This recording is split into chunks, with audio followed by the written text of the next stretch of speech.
Carta de Paulo aos Romanos, capítulo 1. Eu, Paulo, servo de Cristo Jesus, escrevo esta carta. Deus me chamou e me separou para ser seu apóstolo, a fim de que eu anuncie a boa notícia do Evangelho de Deus. Há muito tempo essa boa notícia foi prometida por Deus, por meio dos seus profetas, e escrita nas Escrituras Sagradas. Ela fala a respeito do Filho de Deus, o nosso Senhor Jesus Cristo, o qual, como ser humano, foi descendente do rei Davi. E, quanto à sua santidade divina, a sua ressurreição provou, com grande poder, que ele é o Filho de Deus. Por meio de Cristo, Deus me deu a honra de ser apóstolo no serviço de Cristo para levar pessoas de todas as nações a crerem em Cristo e a serem obedientes a Ele. Entre essas pessoas estão vocês que moram em Roma, a quem Deus tem chamado para pertencerem a Jesus Cristo. Por isso, eu escrevo a todos vocês que estão em Roma, todos vocês a quem Deus ama e a quem tem chamado para serem o seu próprio povo. Que a graça e a paz de Deus, o nosso Pai, e do Senhor Jesus Cristo estejam com vocês.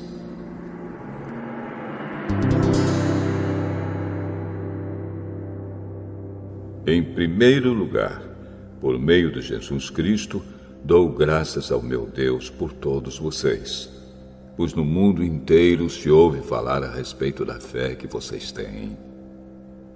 Eu sirvo a Deus com todo o meu coração, anunciando a boa notícia a respeito do seu Filho.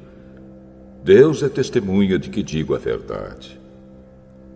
Ele sabe que eu sempre lembro de vocês e oro por vocês. E peço a Deus que, se for da sua vontade, Ele faça com que agora eu possa ir visitá-los. Pois eu quero muito vê-los, a fim de repartir bênçãos espirituais com vocês para fortalecê-los, quer dizer, para que nos animemos uns aos outros por meio da fé que vocês e eu temos. Meus irmãos, quero que saibam que muitas vezes resolvi ir visitá-los, mas fui impedido até agora de fazer isso, pois eu gostaria que o meu trabalho produzisse resultados entre vocês também, como tem acontecido entre outros não-judeus. Pois é meu dever pregar a todos, tanto aos civilizados como aos não civilizados, tanto aos instruídos como aos sem instrução. É por isso que eu quero anunciar o Evangelho também a vocês que moram em Roma. Eu não me envergonho do Evangelho, pois ele é o poder de Deus para salvar todos os que creem, primeiro os judeus e também os não-judeus. Pois o Evangelho mostra como é que Deus nos aceita. É por meio da fé, do começo ao fim. Como dizem as Escrituras Sagradas, viverá aquele que, por meio da fé, é aceito por Deus.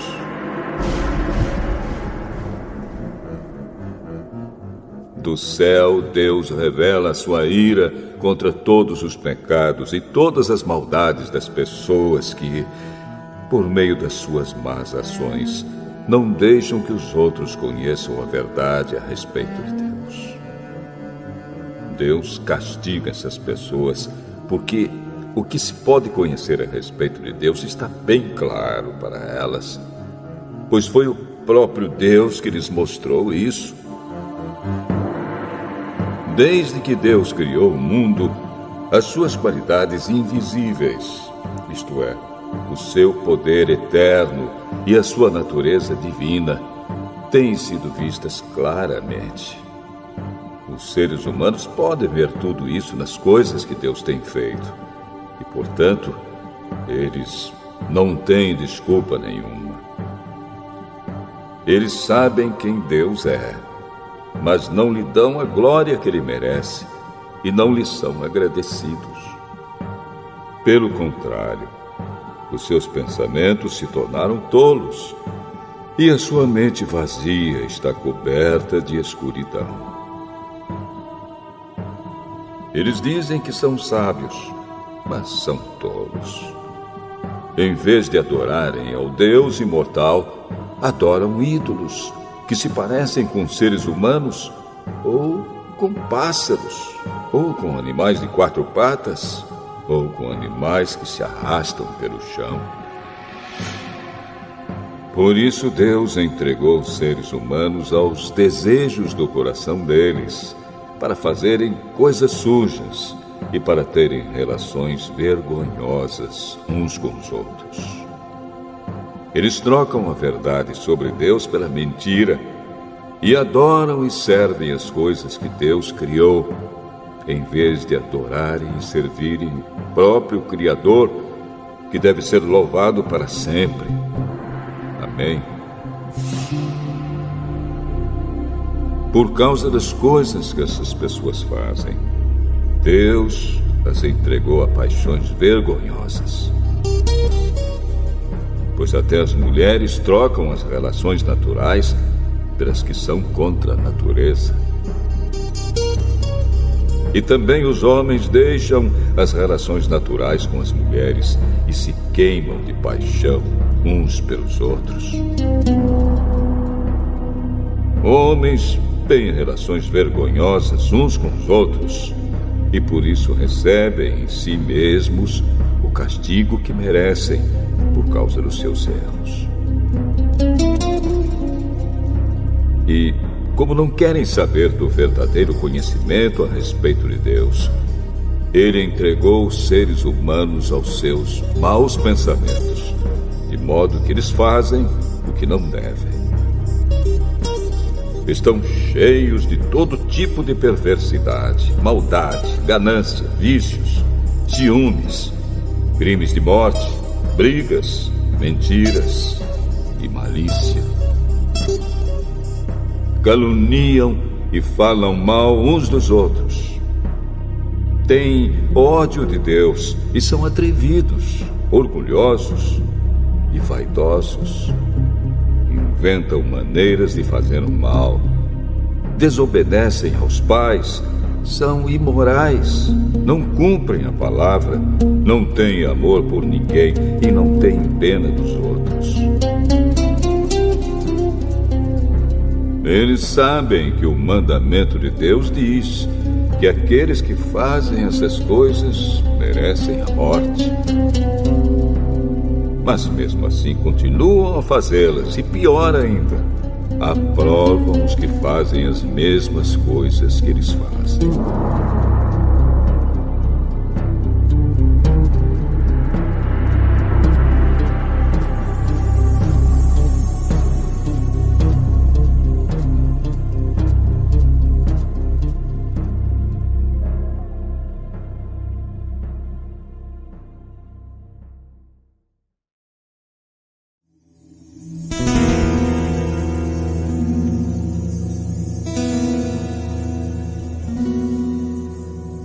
Romanos, capítulo 2. Meu amigo, não importa quem você seja, você não tem desculpa quando julga os outros. Pois, quando você julga os outros, mas faz as mesmas coisas que eles fazem, você está condenando a você mesmo. Nós sabemos que Deus é justo quando condena os que fazem essas coisas. Mas você, que faz as mesmas coisas que condena nos outros, será que você pensa que escapará do julgamento de Deus? Não será que você despreza a grande bondade, a tolerância e a paciência de Deus? Você sabe muito bem que Ele é bom e que quer fazer com que você mude de vida. Mas o seu coração é duro e teimoso. Por isso você está aumentando ainda mais o castigo que vai sofrer no dia em que forem revelados a ira e os julgamentos justos de Deus. Pois ele recompensará cada um de acordo com o que fez. Deus dará a vida eterna às pessoas que perseveram em fazer o bem e buscam a glória, a honra e a vida imortal. Mas fará cair a sua ira e o seu castigo sobre os egoístas e sobre os que rejeitam o que é justo, a fim de seguir o que é mau. Haverá sofrimentos e aflições para todos os que fazem o mal. Primeiro para os judeus e também para os não-judeus. Mas Deus dará glória, honra e paz a todos os que fazem o bem, primeiro aos judeus e também aos não-judeus. Pois ele trata a todos com igualdade. Todos aqueles que pecam sem conhecer a lei de Deus se perderão sem essa lei, mas todos aqueles que pecam conhecendo a lei serão julgados por ela. Porque as pessoas que Deus aceita não são aquelas que somente ouvem a lei, mas aquelas que fazem o que a lei manda. Os não-judeus não têm a lei, mas quando fazem pela sua própria vontade o que a lei manda, eles são a sua própria lei, embora não tenham a lei. Eles mostram, pela sua maneira de agir, que têm a lei escrita no seu coração. A própria consciência deles mostra que isso é verdade. E os seus pensamentos, que às vezes os acusam e às vezes os defendem, também mostram isso. E de acordo com o evangelho que eu anuncio, assim será naquele dia em que Deus, por meio de Cristo Jesus, julgará os pensamentos secretos de todas as pessoas. O que dizer de você? Você diz que é judeu, confia na lei e se orgulha do Deus que você adora. Você sabe o que Deus quer que você faça e aprende na lei a escolher o que é certo.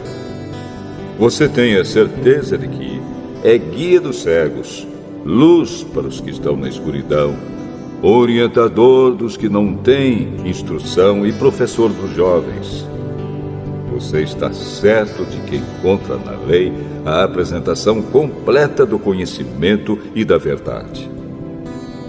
Você que ensina os outros, por que é que não ensina a você mesmo?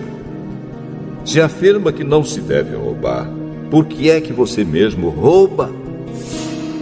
Se você diz que não se deve cometer adultério, por que é que você mesmo comete adultério? Você odeia os ídolos, mas rouba as coisas dos templos. Você se orgulha de ter a lei de Deus, mas você é uma vergonha para Deus porque desobedece à sua lei. Pois as Escrituras Sagradas dizem: os não-judeus falam mal de Deus por causa de vocês, os judeus. A circuncisão tem valor se você, que é judeu, obedecer à lei.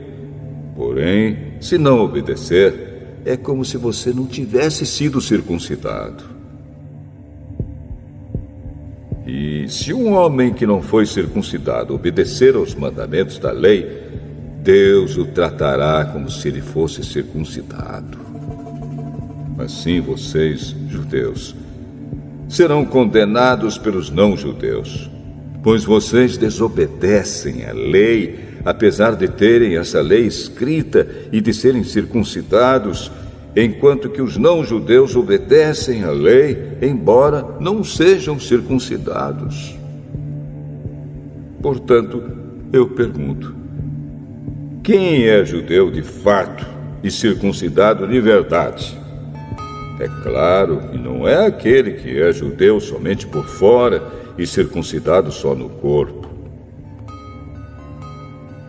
Pelo contrário, o verdadeiro judeu é aquele que é judeu por dentro, aquele que tem o coração circuncidado. E isso é uma coisa que o Espírito de Deus faz e que a lei escrita não pode fazer. E o louvor que essa pessoa recebe não vem de seres humanos, mas vem de Deus.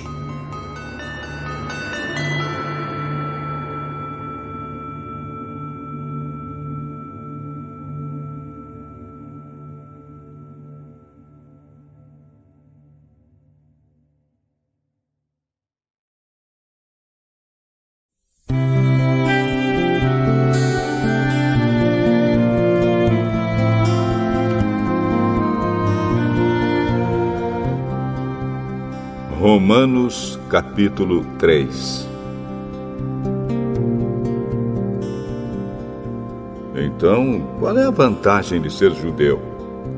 Será que ser circuncidado tem algum valor? Tem sim, e de muitas maneiras. E a primeira vantagem é que Deus entregou a sua mensagem aos cuidados dos judeus. Mas, se alguns não foram fiéis, será que por isso Deus vai ser infiel? De modo nenhum. Que Deus continue a ser verdadeiro, mesmo que todas as pessoas sejam mentirosas, como dizem as Escrituras Sagradas a respeito dele. Que fique provado que tu tens razão quando falas e que sejas vencedor quando fores julgado. Mas se as injustiças que cometemos servem para mostrar que Deus age com justiça, o que é que podemos dizer? Que Deus é injusto quando nos castiga? Eu falo aqui como as pessoas costumam falar. É claro que não. Se Deus não fosse justo, como poderia julgar o mundo? Mas digamos que a minha mentira faz com que a verdade de Deus fique mais clara, aumentando assim a glória dele. Nesse caso, por que é que devo ainda ser condenado como pecador? Então por que não dizer: façamos o mal para que desse mal venha o bem? Na verdade, alguns têm me caluniado, dizendo que eu afirmo isso. Porém, eles serão condenados como merecem. Então, será que nós, os judeus, estamos em melhor situação do que os não-judeus? De modo nenhum.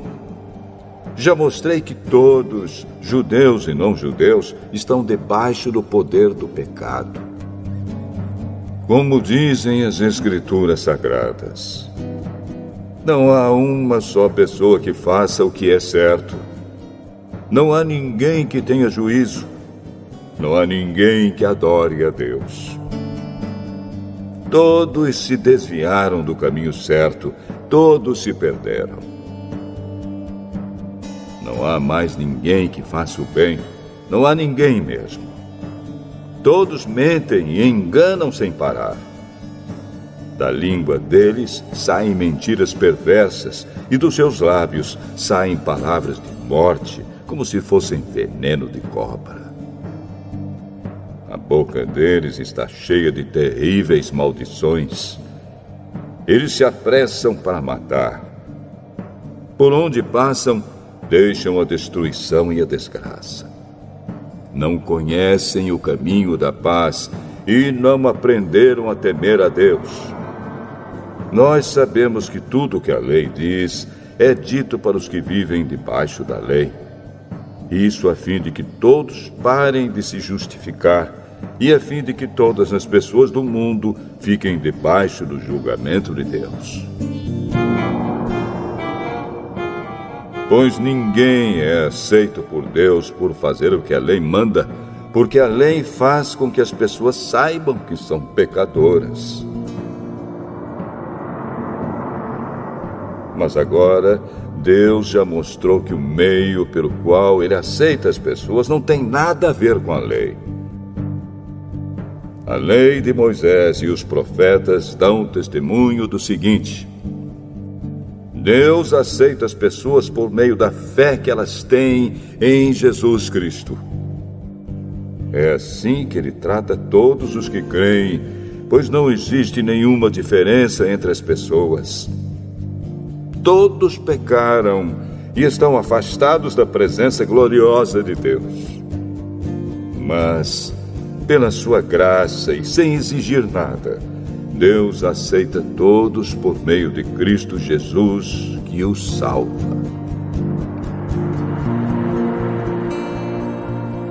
Deus ofereceu Cristo como sacrifício para que, pela sua morte na cruz, Cristo se tornasse o meio das pessoas receberem o perdão dos seus pecados pela fé nele. Deus quis mostrar com isso que Ele é justo.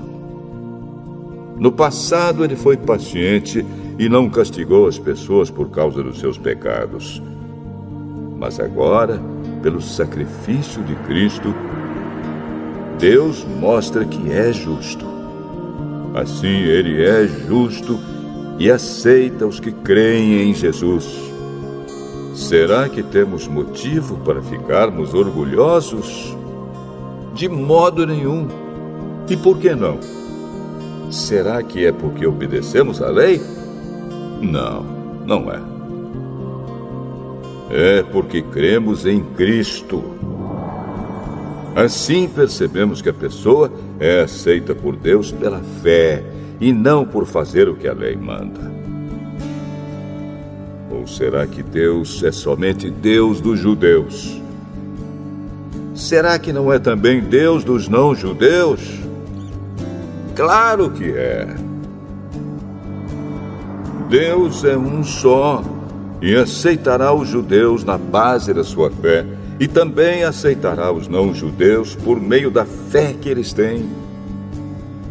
Será que isso quer dizer que, por causa da fé, nós tratamos a lei como se ela não valesse nada? Não, de modo nenhum. Pelo contrário, afirmamos que a lei tem valor.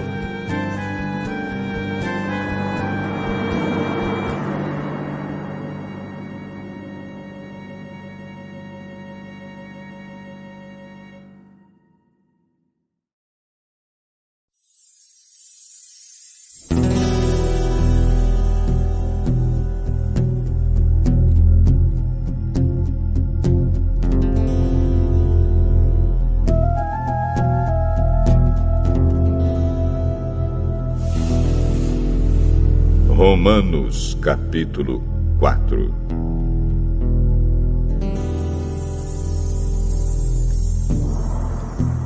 Então, o que é que podemos dizer de Abraão, o antepassado de nossa raça? O que foi que ele conseguiu? Se foi por causa das coisas que ele fez que Deus o aceitou, então ele teria motivo para se orgulhar, mas não para se orgulhar diante de Deus. Pois o que é que as Escrituras Sagradas dizem? Elas dizem: Abraão creu em Deus, e por isso Deus o aceitou. O salário que o trabalhador recebe não é um presente, mas é o pagamento a que ele tem direito por causa do trabalho que fez. Porém, a pessoa que não põe a sua esperança nas coisas que faz, mas simplesmente crê em Deus, é a fé dessa pessoa que faz com que ela seja aceita por Deus, o Deus que trata o culpado como se ele fosse inocente. E isso foi o que Davi queria dizer quando falou da felicidade daqueles que Deus aceita, sem levar em conta o que eles fazem. Davi disse: Feliz aquele cujas maldades Deus perdoa e cujos pecados ele apaga. Feliz aquele que o Senhor não acusa de cometer pecado. Será que essa felicidade de que Davi falou existe somente para os que são circuncidados? É claro que não. Ela existe também para os que não são circuncidados. Pois já citamos as Escrituras Sagradas que dizem: Abraão creu em Deus e por isso Deus o aceitou. Quando foi que isso aconteceu? Foi antes ou depois de Abraão ser circuncidado? Foi antes e não depois. Ele foi circuncidado mais tarde. E a sua circuncisão foi um sinal para provar que Deus aceitou Abraão porque ele tinha fé. E isso aconteceu quando ele ainda não havia sido circuncidado. Assim, Abraão é o pai espiritual de todos os que creem em Deus e são aceitos por Ele, mesmo que não sejam circuncidados. Ele é também o pai dos que são circuncidados. Não apenas porque são circuncidados, mas porque vivem a mesma vida de fé que Abraão, o nosso pai, viveu antes de ter sido circuncidado. Deus prometeu a Abraão e aos seus descendentes que o mundo ia pertencer a eles. Essa promessa foi feita não porque Abraão tinha obedecido à lei, mas porque ele havia crido em Deus e havia sido aceito por ele. Pois, se aqueles que obedecem à lei vão receber o que Deus prometeu, então a fé é inútil e a promessa de Deus não tem valor. Pois a lei traz o castigo de Deus. Mas, onde não existe lei, também não existe desobediência à lei. Portanto, a promessa de Deus depende da fé, a fim de que a promessa seja garantida como presente de Deus a todos os descendentes de Abraão. Ela não é somente para os que obedecem à lei, mas também para os que creem em Deus, como Abraão creu, pois ele é o pai espiritual de todos nós. Como dizem as Escrituras Sagradas: Eu fiz de você o pai de muitas nações. Assim a promessa depende de Deus, em quem Abraão creu, o Deus que ressuscita os mortos e faz com que exista o que não existia. Abraão teve fé e esperança, mesmo quando não havia motivo para ter esperança, e por isso ele se tornou o pai de muitas nações. Como dizem as Escrituras, os seus descendentes serão muitos. Abraão tinha quase 100 anos. Mas, mesmo quando ele pensou a respeito do seu corpo, que já estava como morto, ou quando lembrou que Sara não podia ter filhos, a sua fé não enfraqueceu.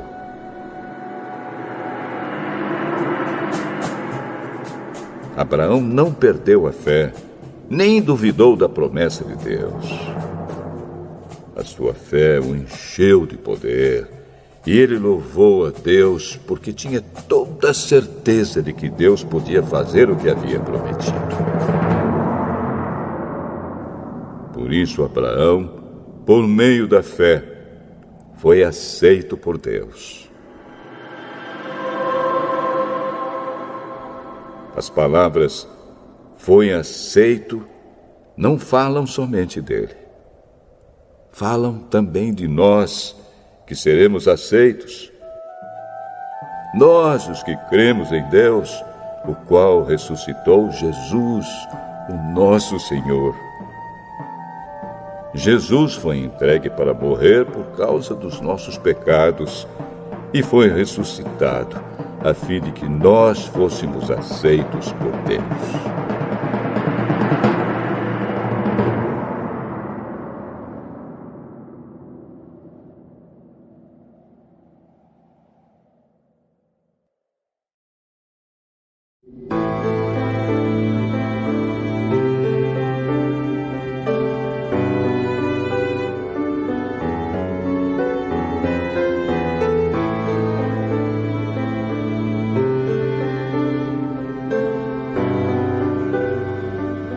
Romanos, capítulo 5.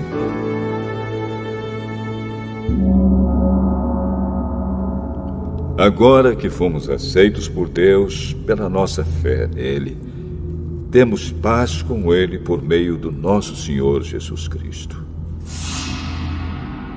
Foi Cristo quem nos deu, por meio da nossa fé, esta vida na graça de Deus.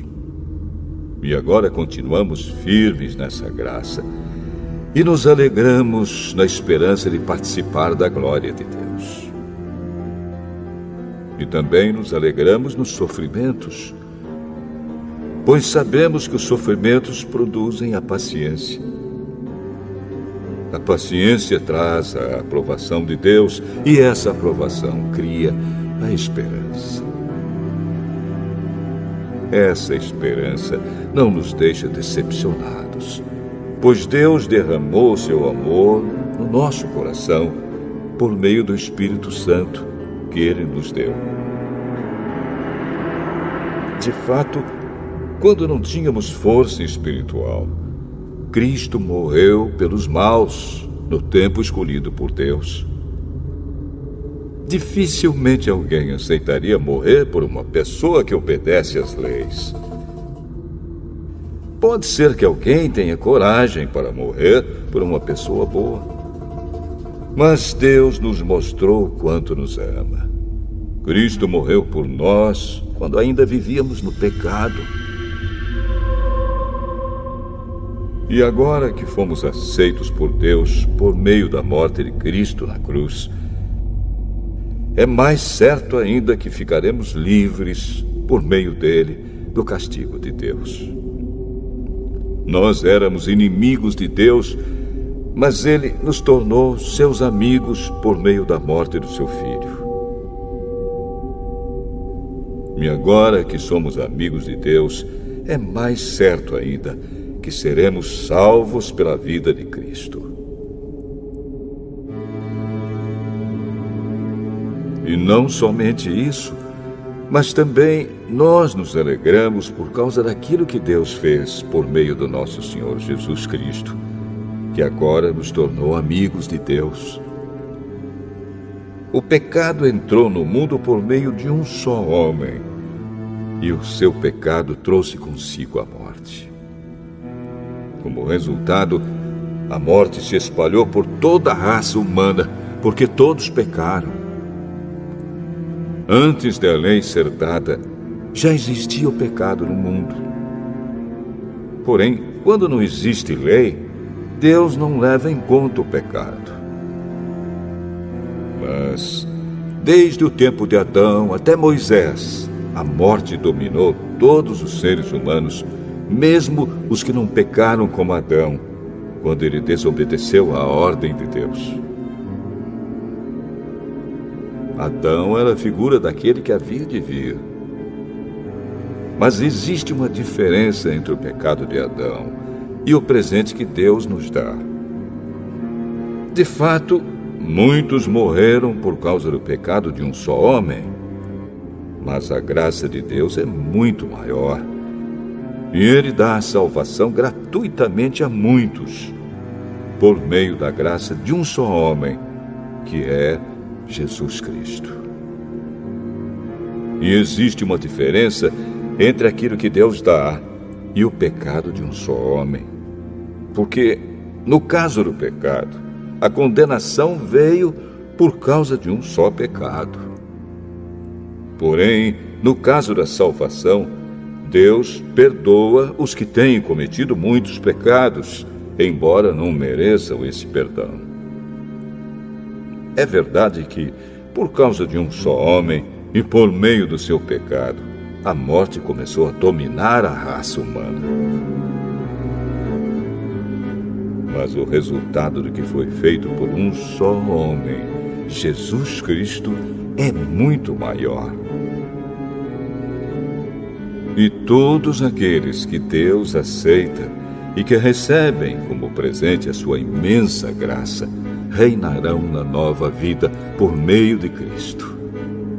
Portanto, assim como um só pecado condenou todos os seres humanos, assim também um só ato de salvação liberta todos e lhes dá a vida.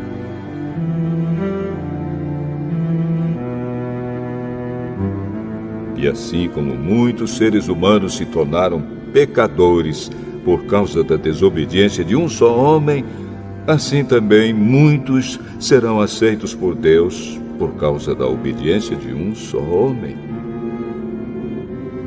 A lei veio para aumentar o mal, mas onde aumentou o pecado, a graça de Deus aumentou muito mais ainda. E isso aconteceu a fim de que, assim como o pecado dominou e trouxe a morte, assim também a graça de Deus, que o leva a aceitar as pessoas, dominasse e trouxesse a vida eterna. Essa vida é nossa por meio do nosso Senhor Jesus Cristo.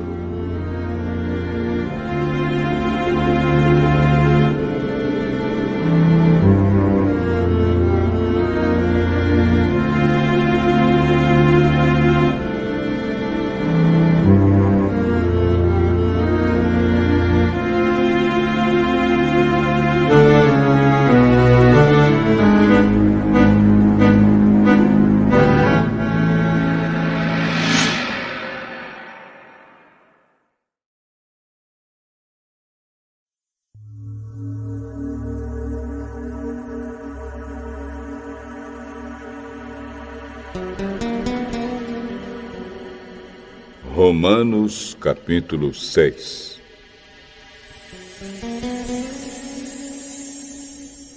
Portanto, o que vamos dizer? Será que devemos continuar vivendo no pecado para que a graça de Deus aumente ainda mais? É claro que não. Nós já morremos para o pecado. Então, como podemos continuar vivendo nele?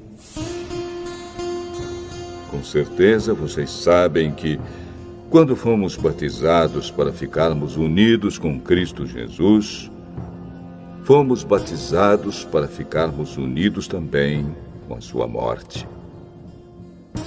Assim, quando fomos batizados, fomos sepultados com ele por termos morrido junto com ele. E isso para que, assim como Cristo foi ressuscitado pelo poder glorioso do Pai, assim também nós vivamos uma vida nova.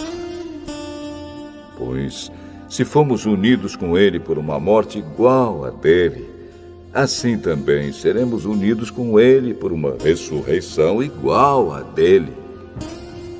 Pois sabemos que a nossa velha natureza pecadora já foi morta com Cristo na cruz, a fim de que o nosso eu pecador fosse morto, e assim não sejamos mais escravos do pecado. Pois quem morre fica livre do poder do pecado. Se já morremos com Cristo, cremos que também viveremos com Ele. Sabemos que Cristo foi ressuscitado e nunca mais morrerá, pois a morte não tem mais poder sobre ele. A sua morte foi uma morte para o pecado e valeu de uma vez por todas. E a vida que ele vive agora é uma vida para Deus. Assim também vocês devem se considerar mortos para o pecado, mas, por estarem unidos com Cristo Jesus, devem se considerar vivos para Deus. Portanto, não deixem que o pecado domine o corpo mortal de vocês e faça com que vocês obedeçam aos desejos pecaminosos da natureza humana. E também não entreguem nenhuma parte do corpo de vocês ao pecado, para que ele a use a fim de fazer o que é mal. Pelo contrário, como pessoas que foram trazidas da morte para a vida, entreguem-se completamente a Deus, para que ele use vocês a fim de fazerem o que é direito.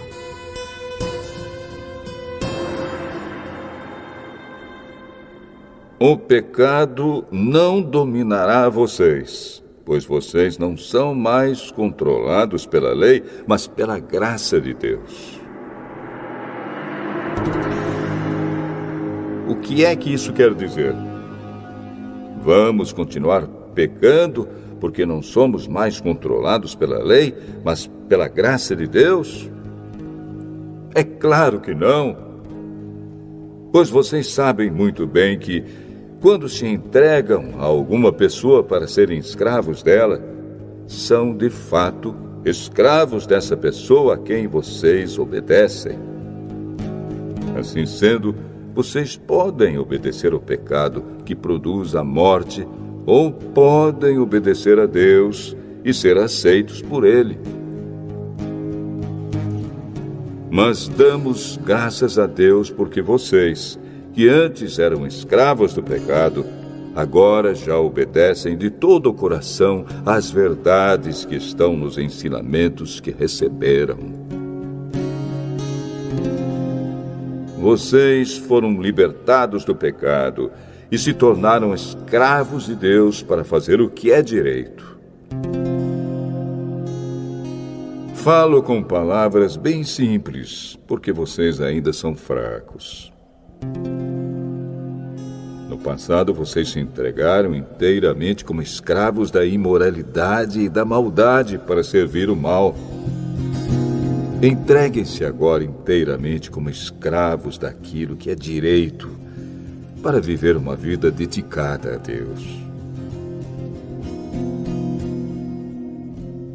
Quando eram escravos do pecado, vocês não faziam o que é direito.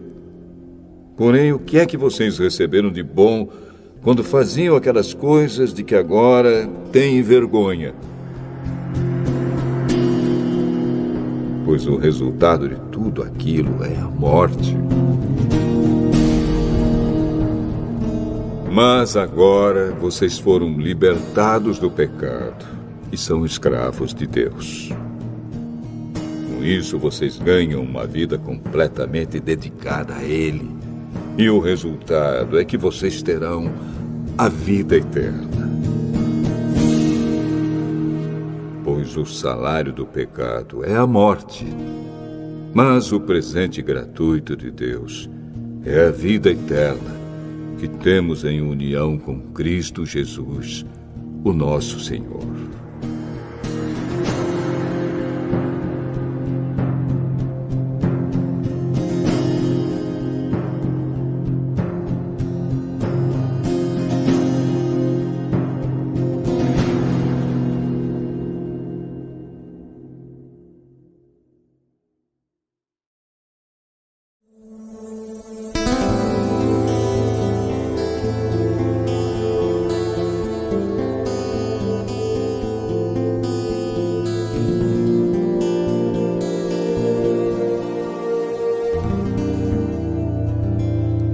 Romanos, capítulo 7. Meus irmãos, vocês todos podem compreender muito bem o que vou dizer. Vocês conhecem as leis e sabem que elas só têm poder sobre uma pessoa enquanto essa pessoa está viva. Por exemplo, a mulher casada está ligada pela lei ao marido enquanto ele estiver vivo. Mas, se ele morrer, ela estará livre da lei que a liga ao marido.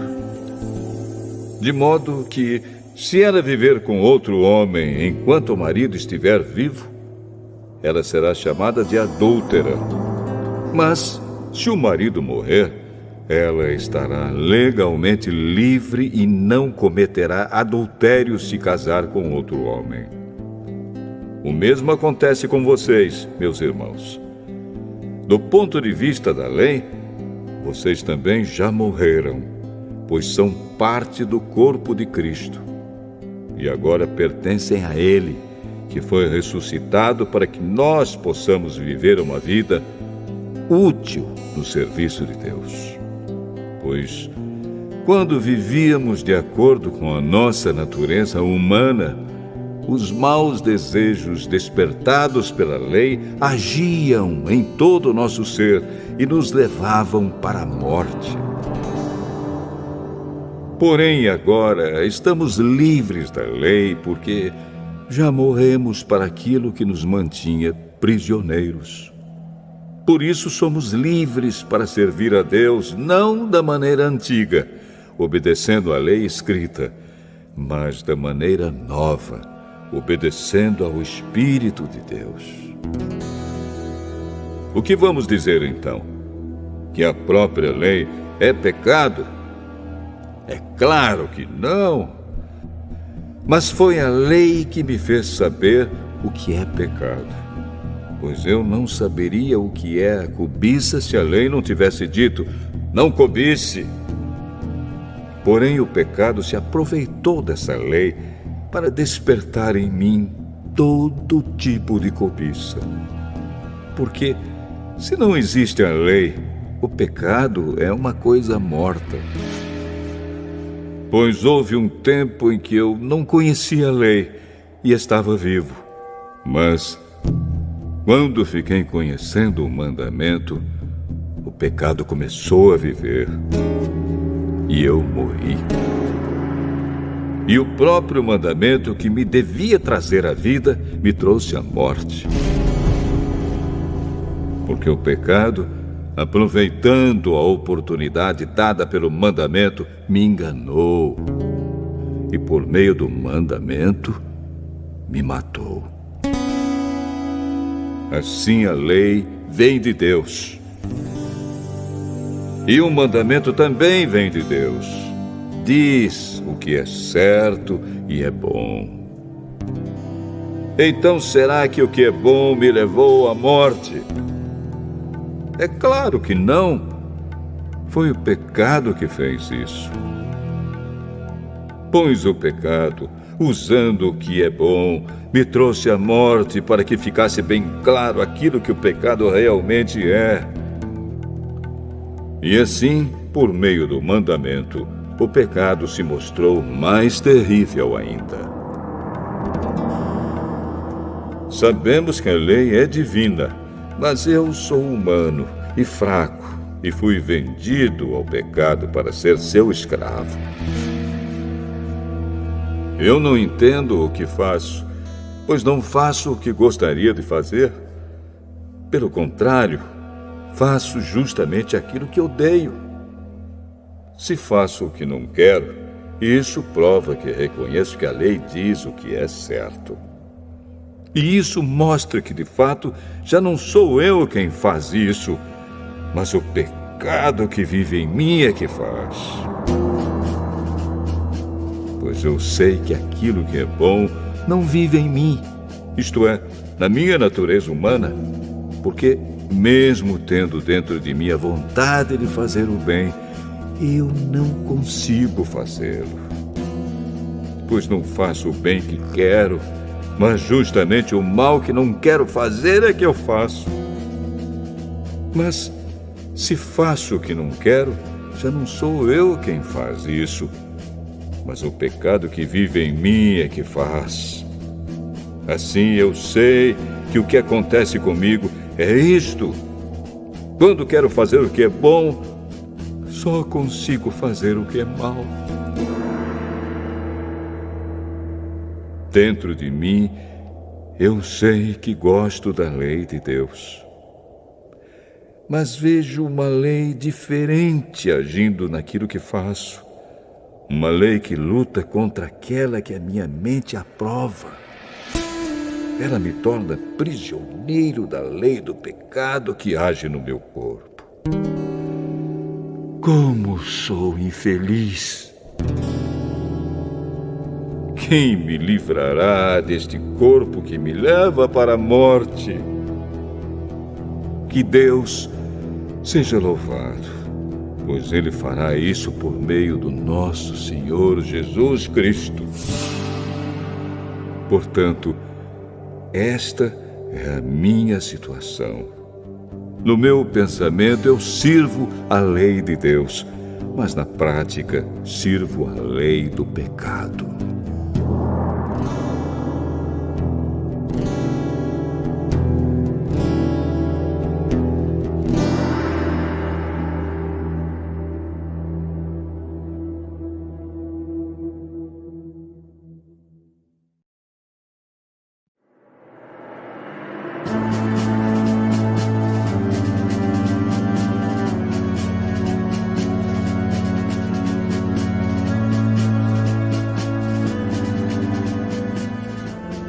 Romanos, capítulo 8.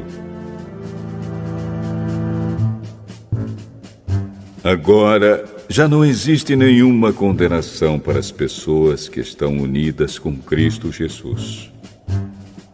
Pois a lei do Espírito de Deus, que nos trouxe vida por estarmos unidos com Cristo Jesus, livrou você da lei do pecado e da morte. Deus fez o que a lei não pôde fazer, porque a natureza humana era fraca. Deus condenou o pecado na natureza humana, enviando o seu próprio Filho, que veio na forma da nossa natureza pecaminosa, a fim de acabar com o pecado. Deus fez isso para que as ordens justas da lei pudessem ser completamente cumpridas por nós, que vivemos de acordo com o Espírito de Deus e não de acordo com a natureza humana. Porque as pessoas que vivem de acordo com a natureza humana têm a sua mente controlada por essa mesma natureza. Mas as que vivem de acordo com o Espírito de Deus têm a sua mente controlada pelo Espírito. As pessoas que têm a mente controlada pela natureza humana acabarão morrendo espiritualmente. Mas as que têm a mente controlada pelo Espírito de Deus terão a vida eterna e a paz. Por isso, as pessoas que têm a mente controlada pela natureza humana se tornam inimigas de Deus, pois não obedecem à lei de Deus e, de fato, não podem obedecer a ela. As pessoas que vivem de acordo com a sua natureza humana não podem agradar a Deus. Vocês, porém, não vivem como manda a natureza humana, mas como o Espírito de Deus quer, se é que o Espírito de Deus vive realmente em vocês. Quem não tem o Espírito de Cristo não pertence a Ele. Mas, se Cristo vive em vocês, então, embora o corpo de vocês vá morrer por causa do pecado, o Espírito de Deus é vida para vocês, porque vocês foram aceitos por Deus. Se em vocês vive o Espírito daquele que ressuscitou Jesus, então aquele que ressuscitou Jesus Cristo dará também vida ao corpo mortal de vocês, por meio do seu Espírito, que vive em vocês.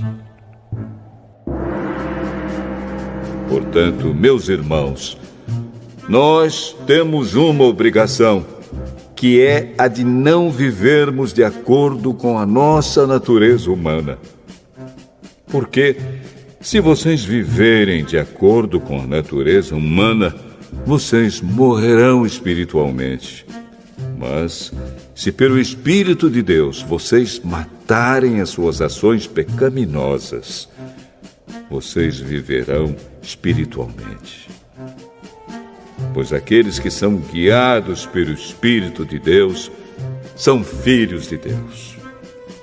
Porque o Espírito que vocês receberam de Deus não torna vocês escravos e não faz com que tenham medo.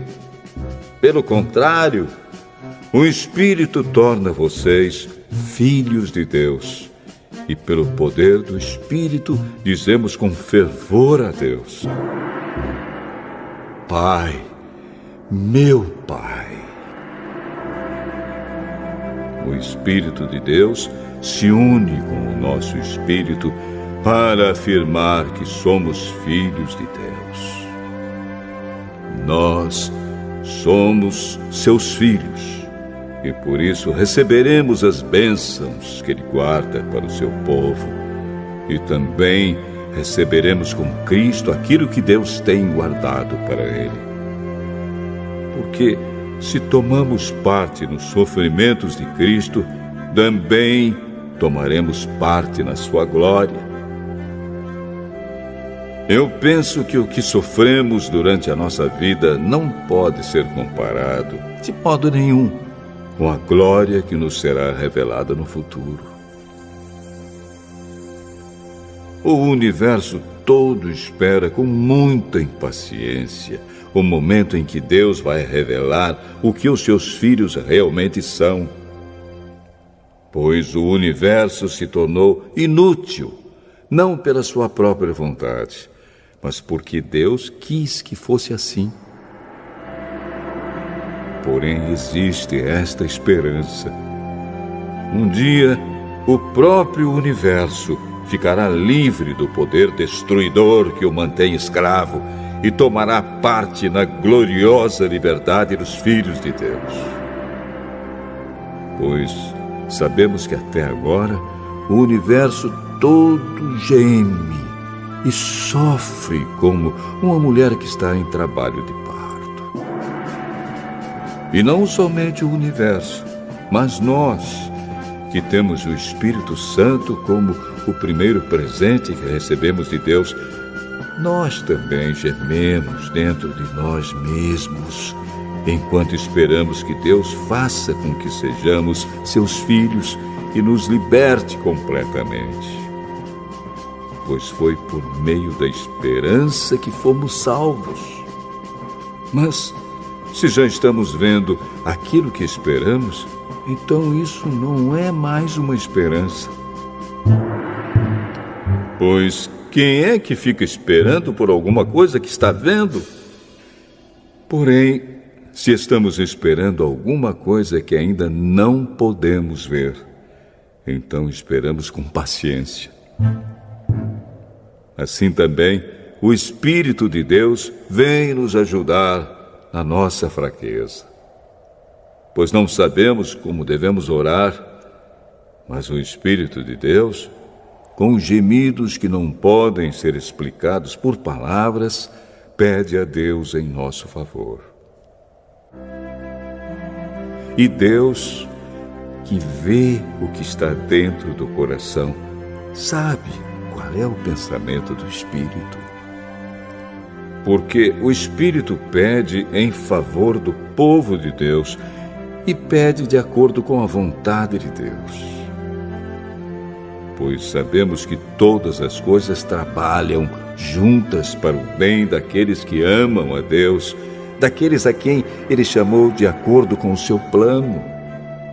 Porque aqueles que já tinham sido escolhidos por Deus, Ele também separou a fim de se tornarem parecidos com seu Filho. Ele fez isso para que o Filho fosse o primeiro entre muitos irmãos. Assim Deus chamou os que havia separado. Não somente os chamou, mas também os aceitou.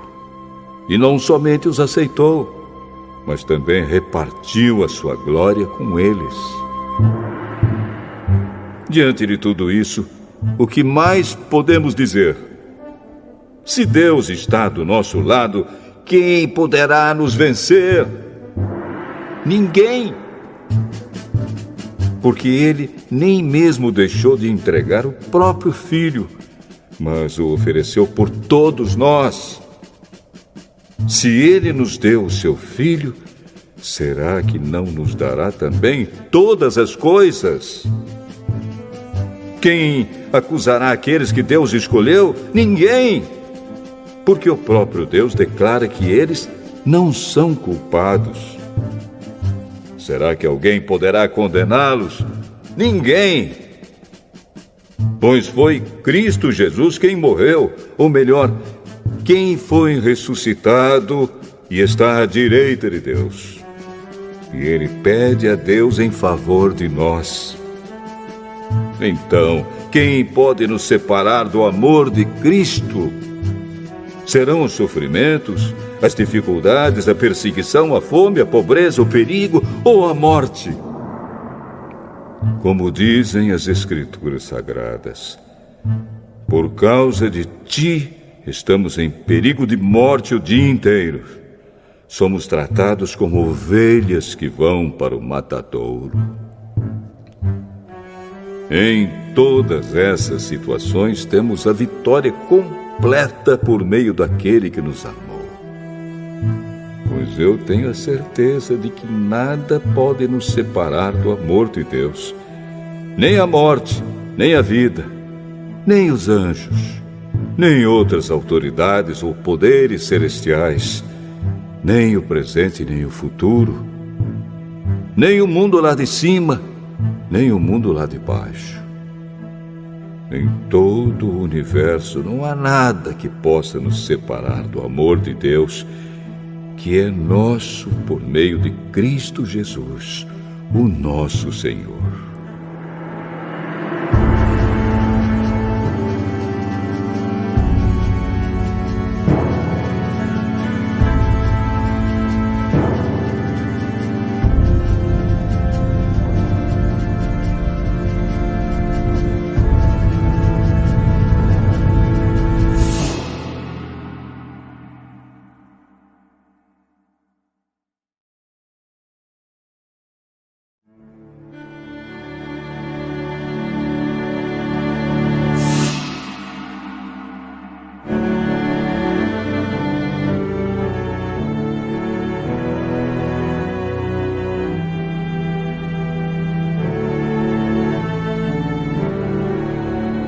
Romanos, capítulo 9.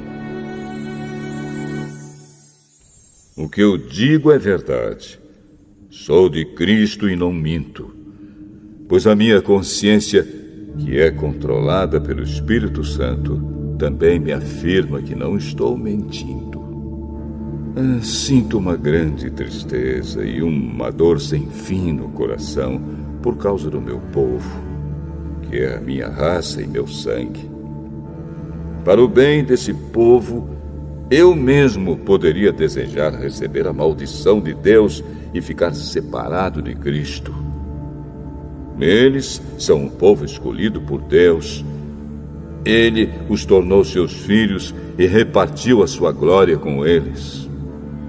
Deus fez suas alianças com eles e lhes deu a lei, a verdadeira maneira de adorar e as promessas. Eles são descendentes dos patriarcas, e como ser humano, Cristo pertence à raça deles. Que Cristo, que é o Deus que governa todos, seja louvado para sempre. Amém. Eu não estou dizendo que a promessa de Deus tenha falhado. De fato, nem todos os israelitas fazem parte do povo de Deus. Nem todos os descendentes de Abraão são filhos de Deus. Pois Deus disse a Abraão: por meio de Isaque é que você terá os descendentes que eu lhe prometi. Isso quer dizer que os que são considerados como os verdadeiros descendentes de Abraão são aqueles que nasceram como resultado da promessa de Deus e não os que nasceram de modo natural. Pois, quando fez a promessa, Deus disse a Abraão o seguinte: no tempo certo eu voltarei e Sara, sua mulher, terá um filho. E mais ainda, os 2 filhos de Rebeca tinham o mesmo pai, o nosso antepassado Isaque. Mas, para que a escolha de um deles fosse completamente de acordo com o plano de Deus, o próprio Deus disse a Rebeca: o mais velho será dominado pelo mais moço. Disse isso antes de eles nascerem e antes de fazerem qualquer coisa, boa ou má. Assim ficou confirmado que é de acordo com o seu plano que Deus escolhe aqueles que Ele quer chamar, sem levar em conta o que eles tenham feito. Como dizem as Escrituras Sagradas: eu escolhi Jacó, mas rejeitei Esaú. O que vamos dizer então? Que Deus é injusto? De modo nenhum. Pois Ele disse a Moisés: terei misericórdia de quem eu quiser, terei pena de quem eu desejar. Portanto, tudo isso depende não só do que as pessoas querem ou fazem, mas somente da misericórdia de Deus. Porque, como está escrito nas Escrituras Sagradas, Deus disse a Faraó: foi para isto mesmo que eu pus você como rei, para mostrar o meu poder e fazer com que o meu nome seja conhecido no mundo inteiro. Portanto, Deus tem misericórdia de quem Ele quer e endurece o coração de quem Ele quer. Algum de vocês vai me dizer: se é assim, como é que Deus pode encontrar culpa nas pessoas? Quem pode ir contra a vontade de Deus? Mas quem é você, meu amigo, para discutir com Deus? Será que um pote de barro pode perguntar a quem o fez: por que você me fez assim? Pois o homem que faz o pote tem o direito de usar o barro como quer. Do mesmo barro ele pode fazer 2 potes, um pote para uso especial e outro para uso comum. E foi isso que Deus fez. Ele quis mostrar a sua ira e tornar bem conhecido o seu poder.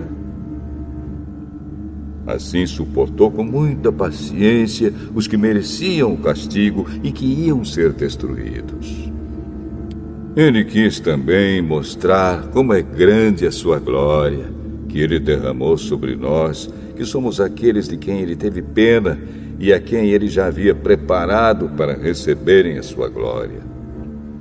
Pois nós somos aqueles que Deus chamou, não somente os que são judeus, mas também os não-judeus. Isso é o que ele diz no livro de Oséias: aqueles que não eram meu povo eu chamarei de meu povo. A nação que eu não amava chamarei de minha amada. E no mesmo lugar onde foi dito: vocês não são o meu povo, ali eles serão chamados de os filhos do Deus vivo. E Isaías disse a respeito de Israel: mesmo que o povo de Israel seja tão numeroso como os grãos de areia da praia do mar, somente alguns deles serão salvos. Pois o Senhor julgará logo e de uma vez o mundo inteiro.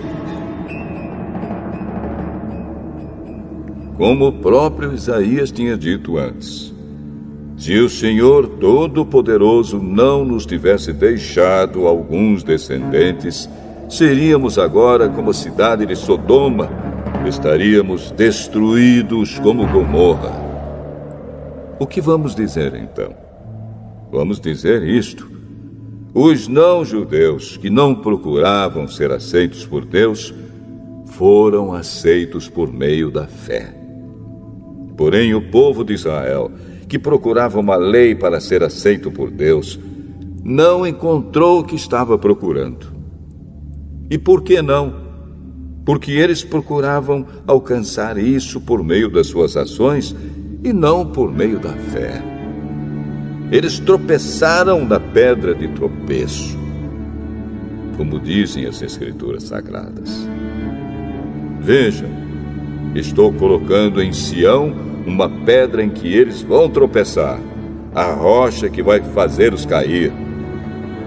Mas quem crer nela não ficará desiludido.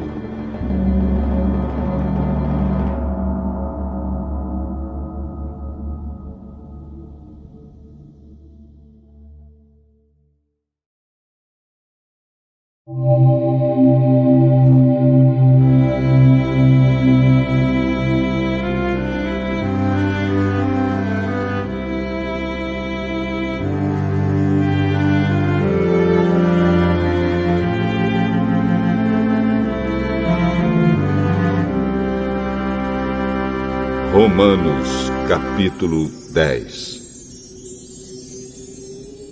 Meus irmãos, desejo de todo o coração que o meu próprio povo seja salvo. E peço a Deus em favor deles, porque eu sou testemunha de que eles são muito dedicados a Deus. Mas a dedicação deles não está baseada no verdadeiro conhecimento, pois eles não conhecem a maneira como Deus aceita as pessoas e assim têm procurado conseguir isso da sua própria maneira. Eles rejeitaram o modo de Deus aceitar as pessoas, porque com Cristo a lei chegou ao fim, e assim os que creem é que são aceitos por Deus. Pois o que Moisés escreveu a respeito de as pessoas serem aceitas por Deus pela obediência à lei foi isto: viverá aquele que fizer o que a lei manda. Porém, quanto a ser aceito por Deus por meio da fé, Moisés diz o seguinte: não fique pensando assim: quem vai subir até o céu? Isto é, para trazer Cristo do céu. Nem pergunte: quem descerá ao mundo lá de baixo? Isto é, para fazer com que Cristo suba do mundo dos mortos. O que Moisés diz é isto: a mensagem de Deus está perto de você, nos seus lábios e no seu coração. Isto é, a mensagem de fé que anunciamos. Se você disser com a sua boca: Jesus é Senhor, e no seu coração crer que Deus ressuscitou Jesus, você será salvo, porque nós cremos com o coração e somos aceitos por Deus. Falamos com a boca e assim somos salvos. Porque as Escrituras Sagradas dizem: quem crer nele não ficará desiludido. Isso vale para todos, pois não existe nenhuma diferença entre judeus e não-judeus. Deus é o mesmo Senhor de todos e abençoa generosamente todos os que pedem a sua ajuda. Como dizem as Escrituras Sagradas, todos os que pedirem a ajuda do Senhor serão salvos. Mas como é que as pessoas irão pedir se não crerem nele? E como poderão crer se não ouvirem a mensagem? E como poderão ouvir se a mensagem não for anunciada? E como é que a mensagem será anunciada se não forem enviados mensageiros? As Escrituras Sagradas dizem: como é bonito ver os mensageiros trazendo boas notícias. Mas nem todos aceitam a boa notícia do Evangelho. Foi Isaías quem disse: Senhor, quem creu na nossa mensagem? Portanto, a fé vem por ouvir a mensagem. E a mensagem vem por meio da pregação a respeito de Cristo. Mas eu pergunto: será que eles não ouviram a mensagem? É claro que ouviram. Como dizem as Escrituras, a voz deles se espalhou pelo mundo inteiro. As suas palavras alcançaram a terra toda. Eu pergunto ainda: será que o povo de Israel não soube disso? Moisés foi o primeiro a dar uma resposta. Ele disse: eu farei com que vocês fiquem com ciúmes de um povo que não é uma nação. Farei com que fiquem com raiva de uma nação de gente sem juízo. E Isaías foi mais corajoso ao anunciar o que Deus disse: eu fui achado por aqueles que não me procuravam e apareci aos que não perguntavam por mim. Mas a respeito de Israel, Deus disse: o dia inteiro eu abri os braços, pronto para receber um povo desobediente e rebelde.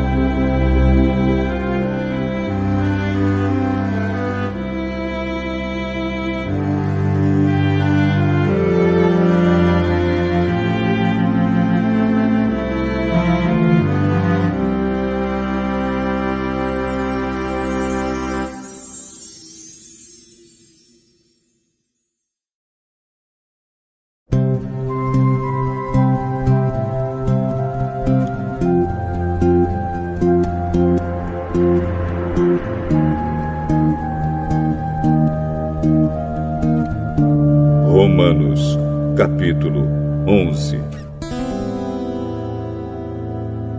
Então eu pergunto: será que Deus rejeitou o seu próprio povo? É claro que não. Eu mesmo sou israelita, descendente de Abraão e membro da tribo de Benjamim. Deus não rejeitou o seu povo, que ele havia escolhido desde o princípio. Vocês sabem muito bem o que as Escrituras Sagradas dizem naquele trecho em que Elias acusa o povo de Israel diante de Deus. Elias diz assim: Senhor, eles mataram os teus profetas e destruíram os teus altares. Eu sou o único que sobrou e eles estão querendo me matar. O que foi que Deus disse a ele? Ele disse: eu guardei para mim 7.000 homens que não adoraram o Deus Baal.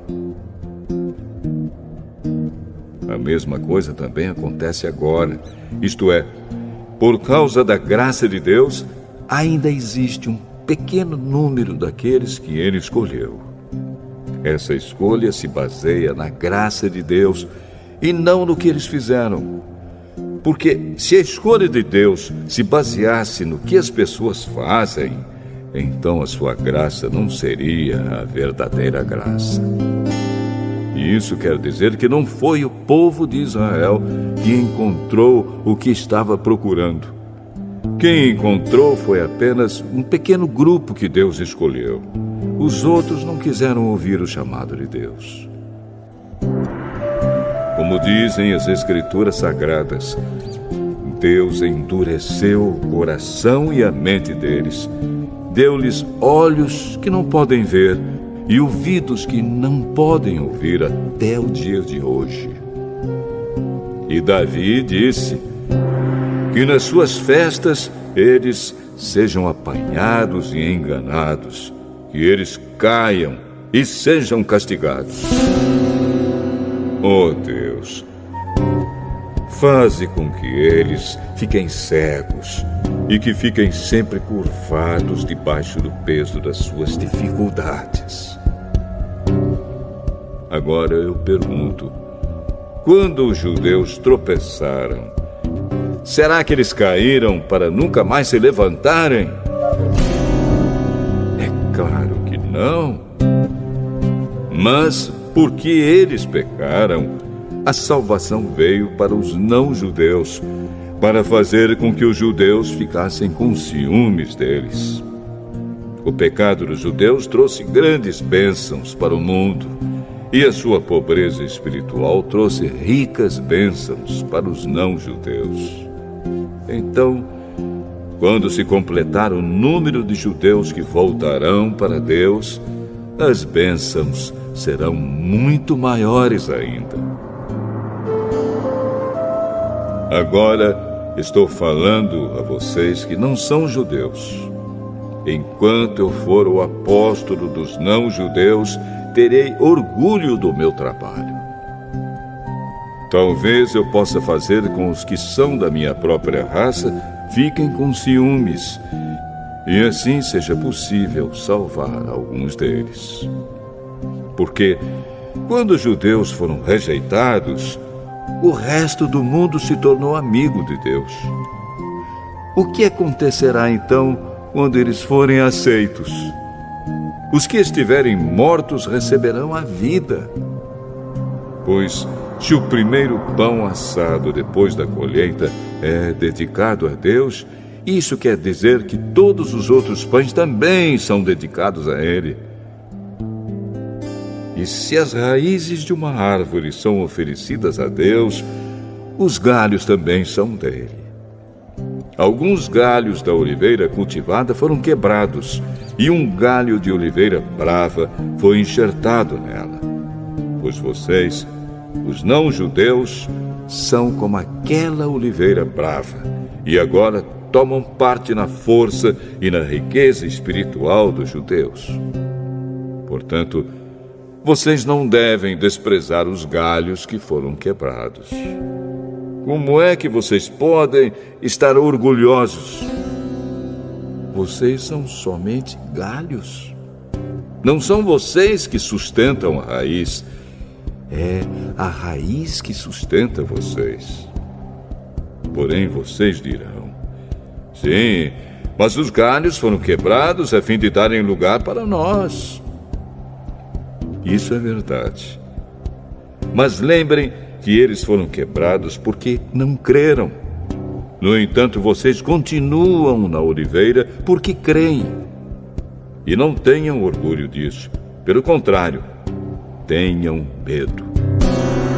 Se Deus não deixou de castigar os judeus, que são como galhos naturais, vocês acham que Ele vai deixar de castigar vocês? Vejam como Deus é bom e também é duro.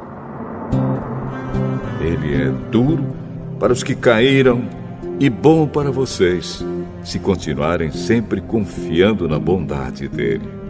Senão, vocês também serão cortados.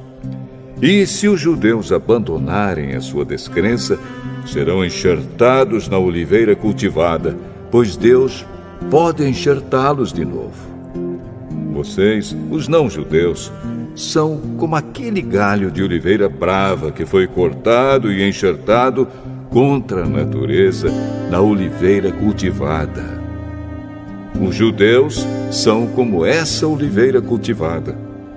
Portanto, para Deus será muito mais fácil enxertar de novo na própria árvore deles esses galhos quebrados.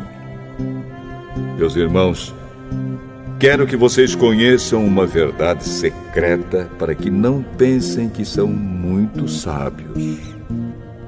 A verdade é esta: a teimosia do povo de Israel não durará para sempre, mas somente até que o número completo de não-judeus venha para Deus.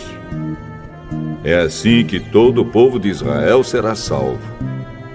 Como dizem as Escrituras Sagradas, o Redentor virá de Sião e tirará toda a maldade dos descendentes de Jacó.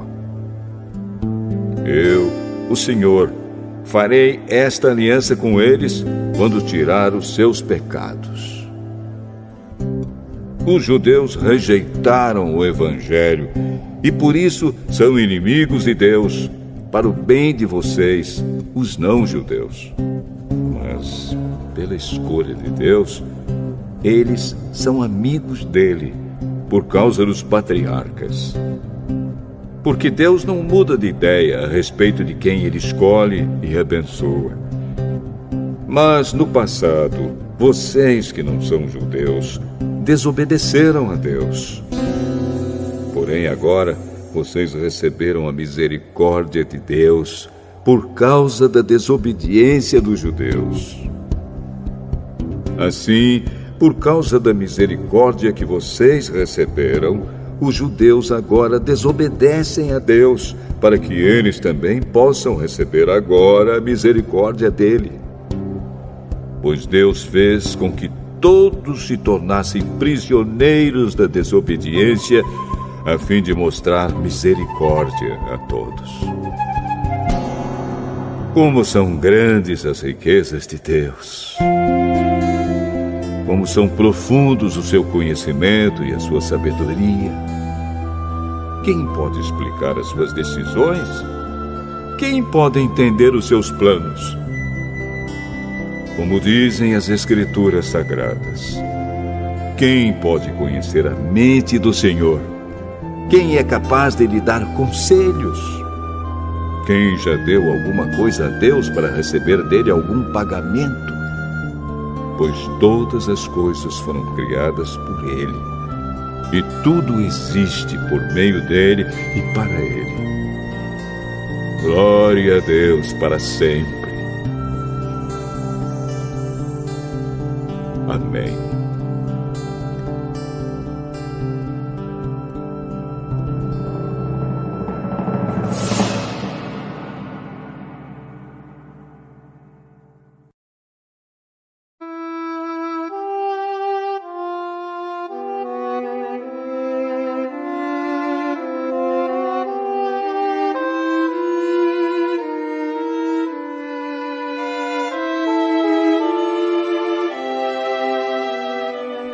Romanos, capítulo 12.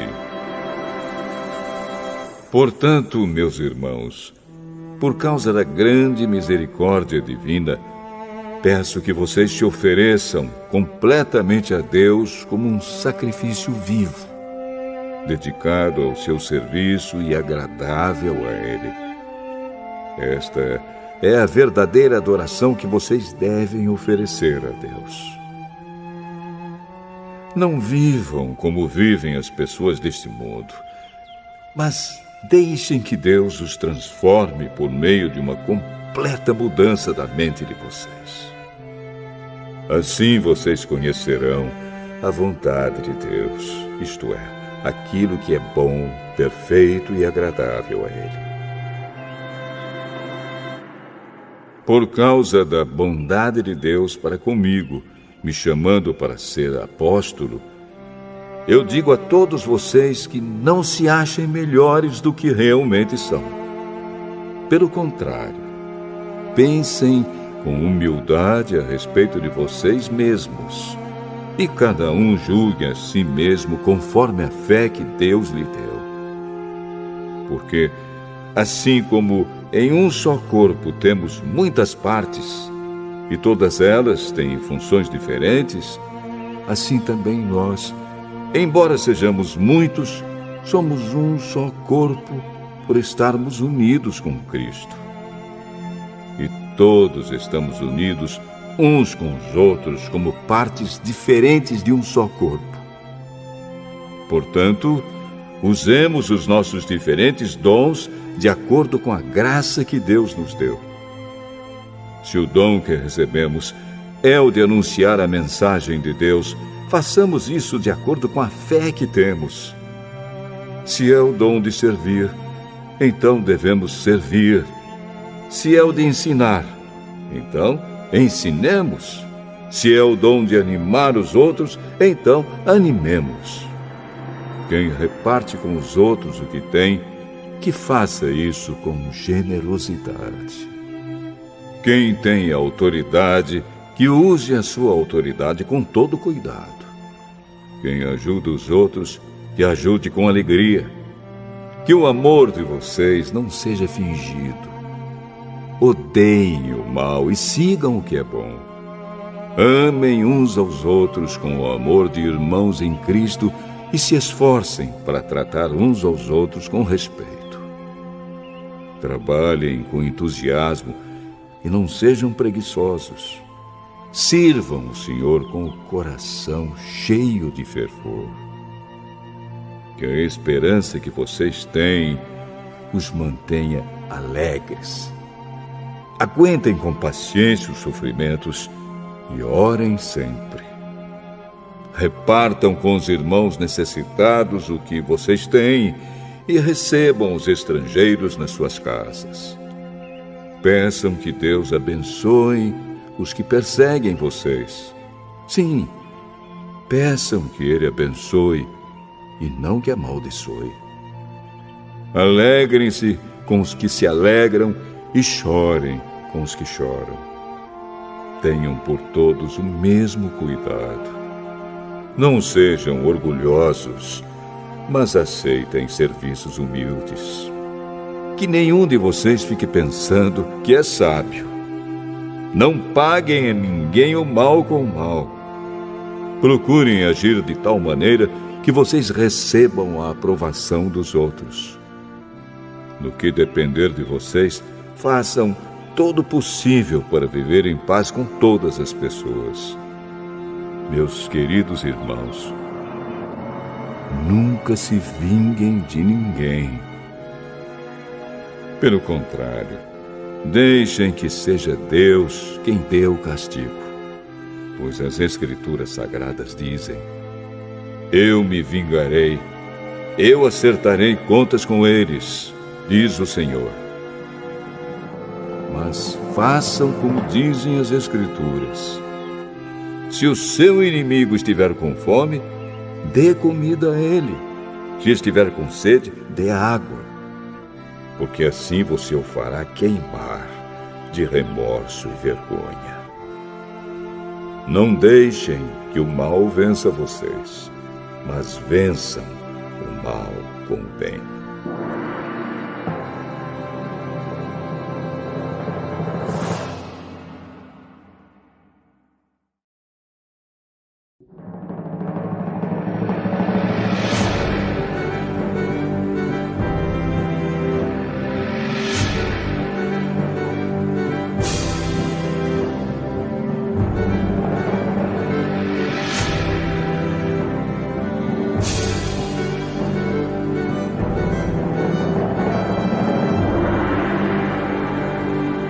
Romanos, capítulo 13. Obedeçam às autoridades todos vocês, pois nenhuma autoridade existe sem a permissão de Deus, e as que existem foram colocadas nos seus lugares por Ele. Assim, quem se revolta contra as autoridades está se revoltando contra o que Deus ordenou, e os que agem desse modo serão condenados. Somente os que fazem o mal devem ter medo dos governantes, e não os que fazem o bem. Se você não quiser ter medo das autoridades, então faça o que é bom, e elas o elogiarão, porque as autoridades estão a serviço de Deus para o bem de você. Mas se você faz o mal, então tenha medo, pois as autoridades, de fato, têm poder para castigar. Elas estão a serviço de Deus e trazem o castigo dele sobre os que fazem o mal. É por isso que você deve obedecer às autoridades, não somente por causa do castigo de Deus, mas também porque a sua consciência manda que você faça isso. É por isso também que vocês pagam impostos, pois quando as autoridades cumprem os seus deveres, elas estão a serviço de Deus. Portanto, paguem ao governo o que é devido. Paguem todos os seus impostos e respeitem e honrem todas as autoridades. Não fiquem devendo nada a ninguém. A única dívida que vocês devem ter é a de amar uns aos outros. Quem ama os outros está obedecendo à lei. Os seguintes mandamentos: não cometa adultério, não mate, não roube, não cobice. Esses e ainda outros mais são resumidos num mandamento só: ame os outros como você ama a você mesmo. Quem ama os outros não faz mal a eles. Portanto, amar é obedecer a toda a lei.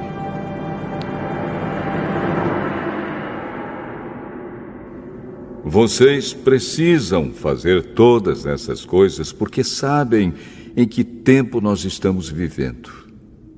Chegou a hora de vocês acordarem, pois o momento de sermos salvos está mais perto agora do que quando começamos a crer.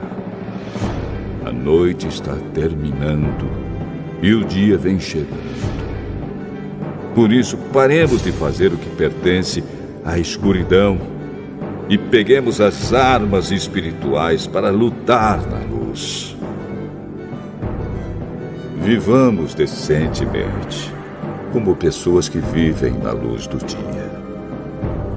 Nada de farras ou bebedeiras, nem imoralidade ou indecência, nem brigas ou ciúmes. Mas tenham as qualidades que o Senhor Jesus Cristo tem e não procurem satisfazer os maus desejos da natureza humana de vocês.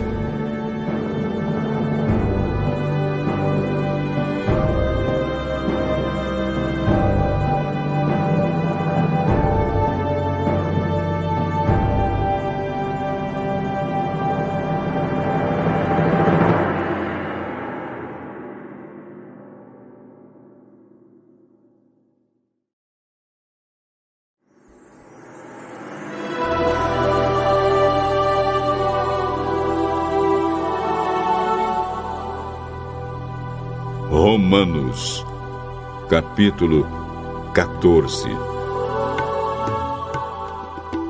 Aceitem entre vocês quem é fraco na fé, sem criticar as opiniões dessa pessoa.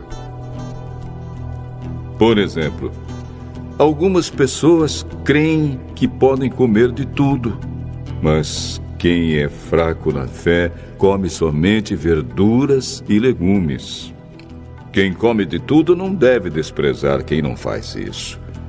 E quem só come verduras e legumes não deve condenar quem come de tudo, pois Deus o aceitou. Quem é você para julgar o escravo de alguém? Se ele vai vencer ou fracassar, isso é da conta do dono dele. E ele vai vencer porque o Senhor pode fazê-lo vencer.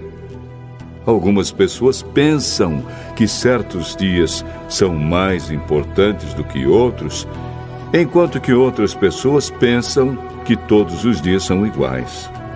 Cada um deve estar bem firme nas suas opiniões. Quem dá mais valor a certo dia faz isso para honrar o Senhor.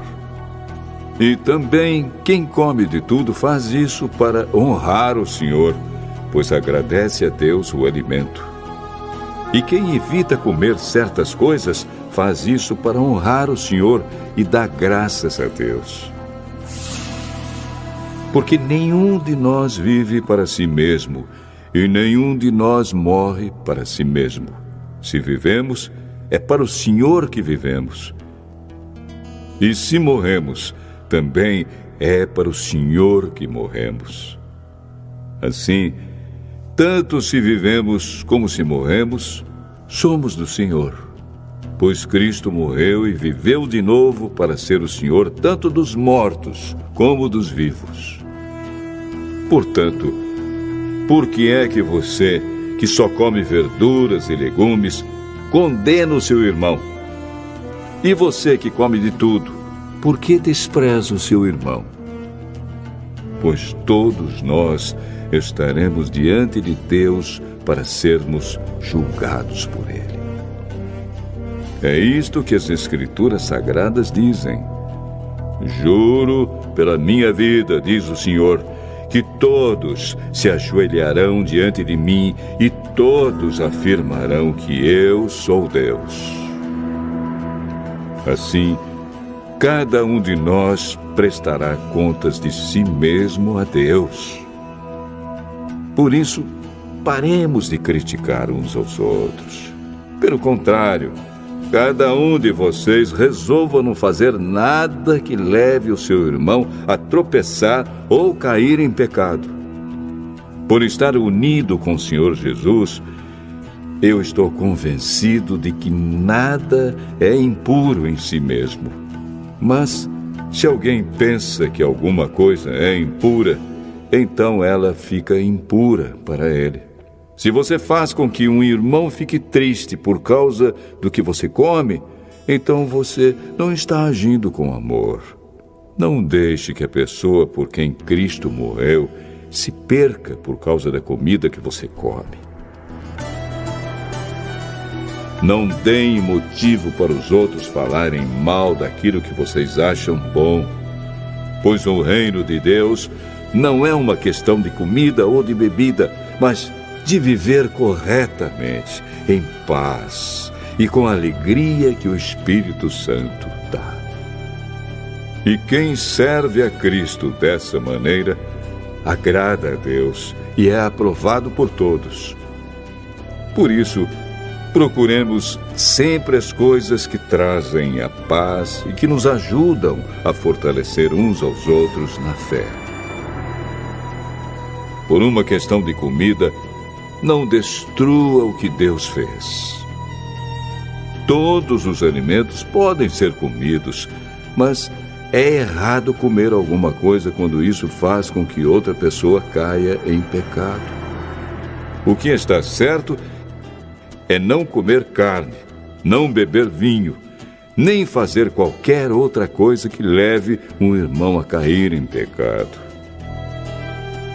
Mas guarde entre você mesmo e Deus o que você crê a respeito desse assunto. Feliz a pessoa que não é condenada pela consciência quando faz o que acha que deve fazer.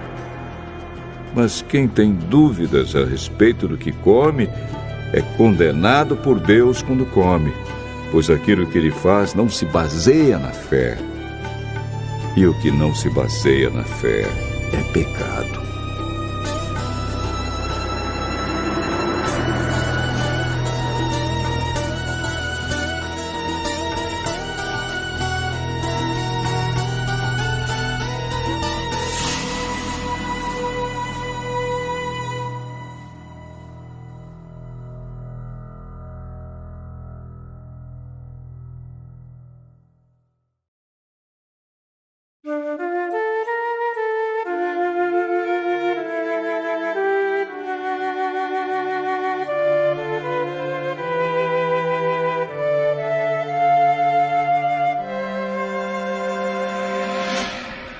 Romanos, capítulo 15.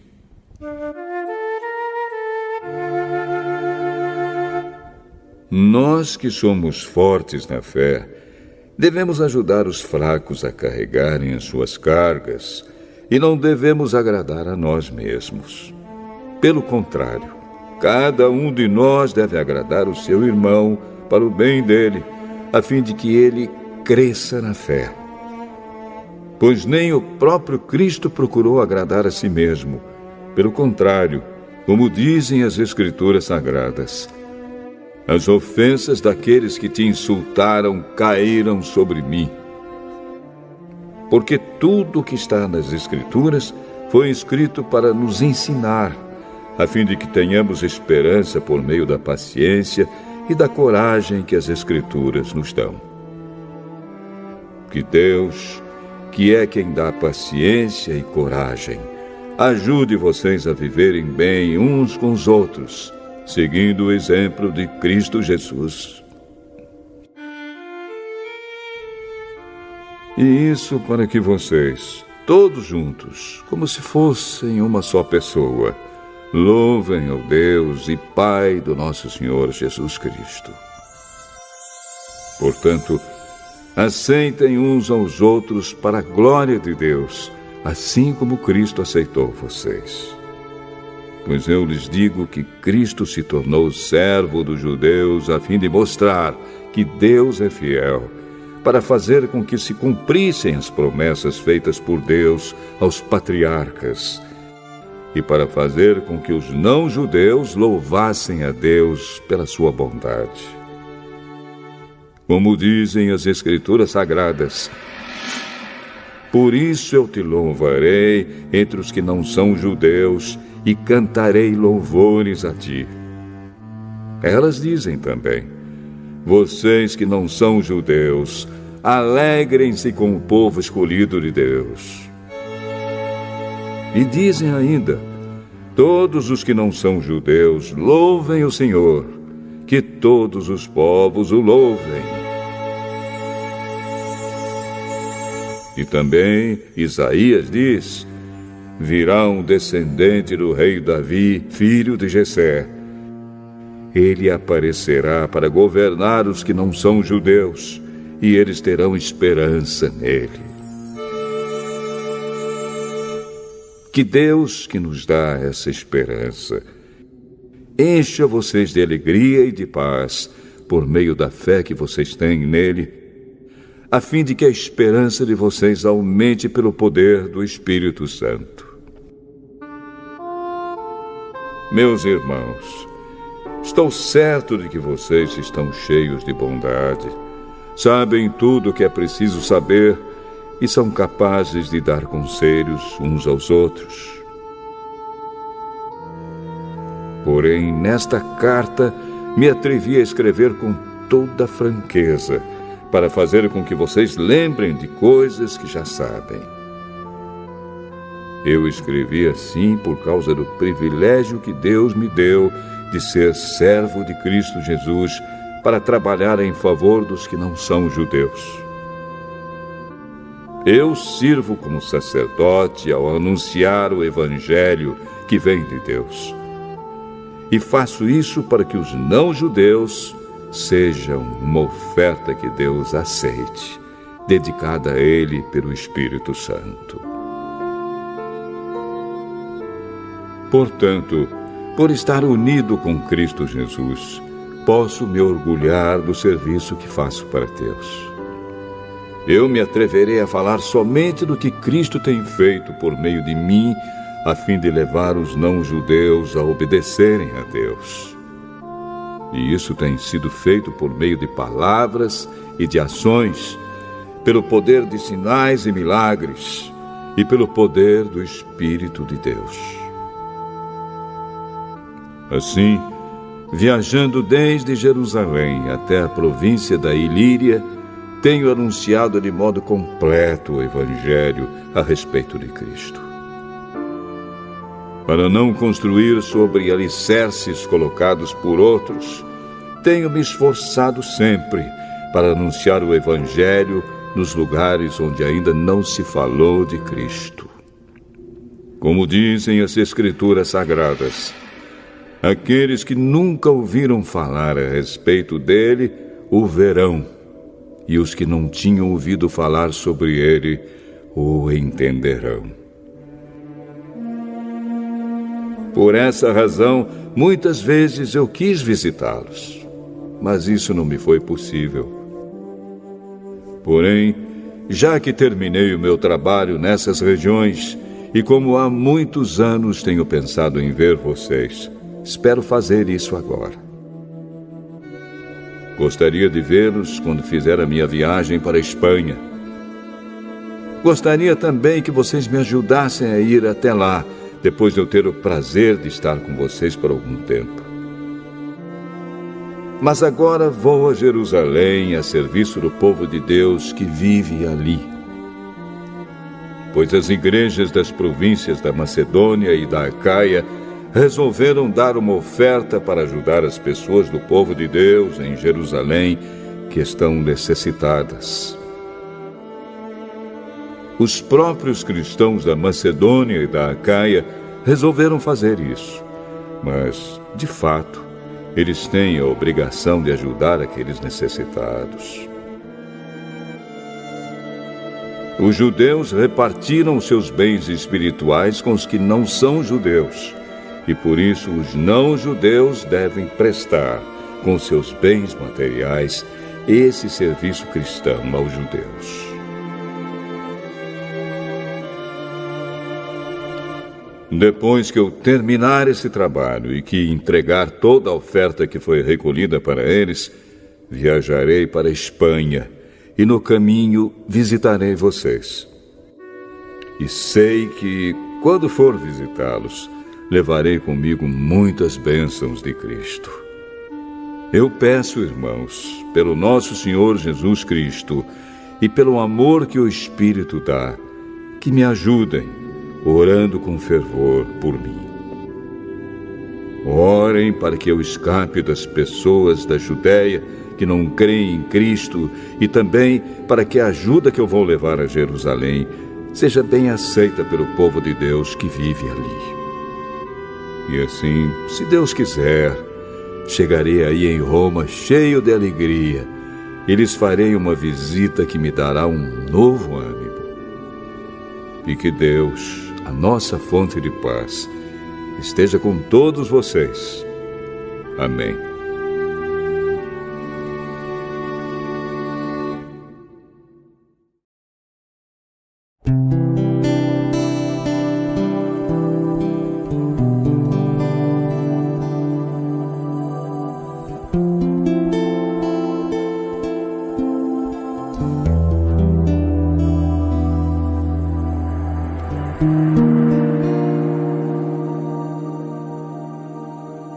Romanos capítulo 16.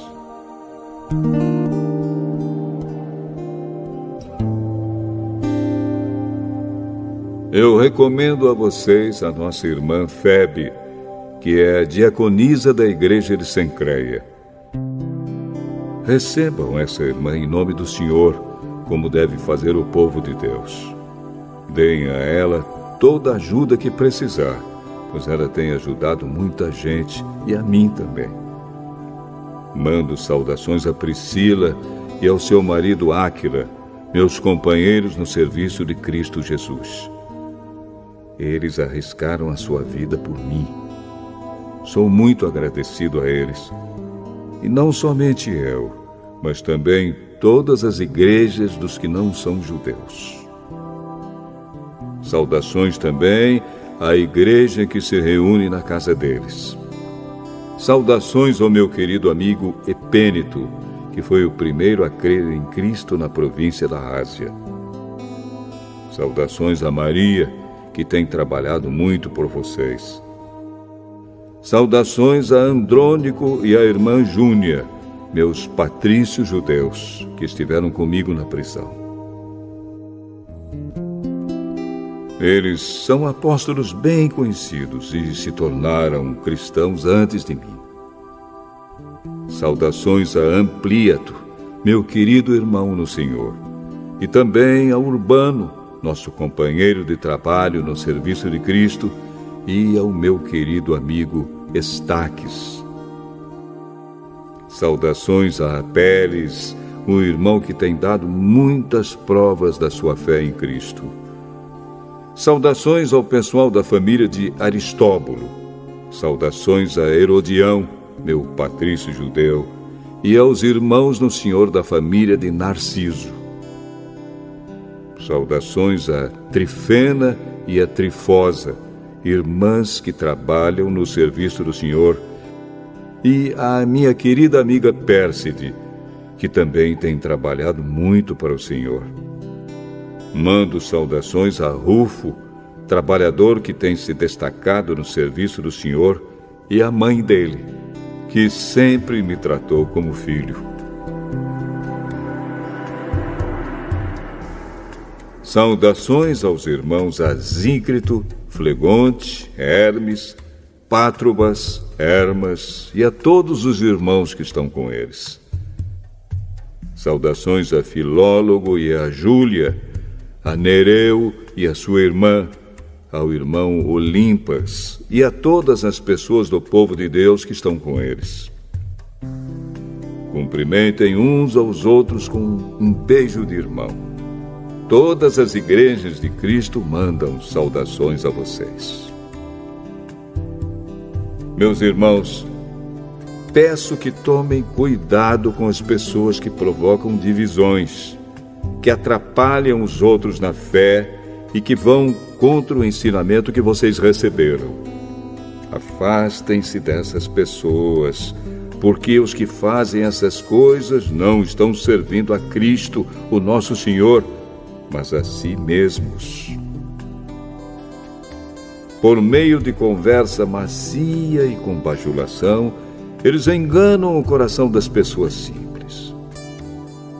Todos sabem como vocês têm sido fiéis ao Evangelho e por isso eu me alegro por causa de vocês. Quero que sejam sábios a respeito do que é bom e não tenham nada a ver com o que é mal. E Deus, a nossa fonte de paz, logo esmagará Satanás debaixo dos pés de vocês. Que a graça do nosso Senhor Jesus esteja com vocês. Timóteo, meu companheiro de trabalho, manda saudações a vocês.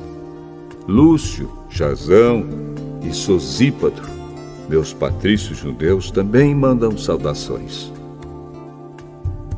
Eu, Tércio, que escrevi esta carta que Paulo ditou para mim, mando saudações a vocês. O meu hospedeiro Gaio, em casa de quem a igreja daqui se reúne, manda saudações a vocês. Erasto, o tesoureiro da cidade, e o nosso irmão Quarto também mandam saudações. Que a graça do nosso Senhor Jesus Cristo esteja com todos vocês. Amém.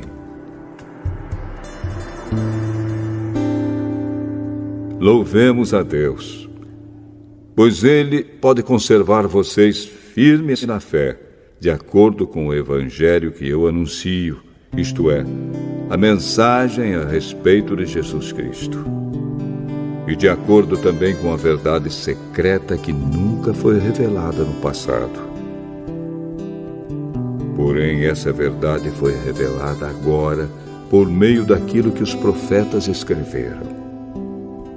E por ordem do Deus eterno, ela se tornou conhecida em todas as nações, para que todos creiam e obedeçam.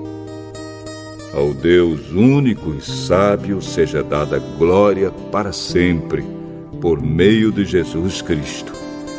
Amém.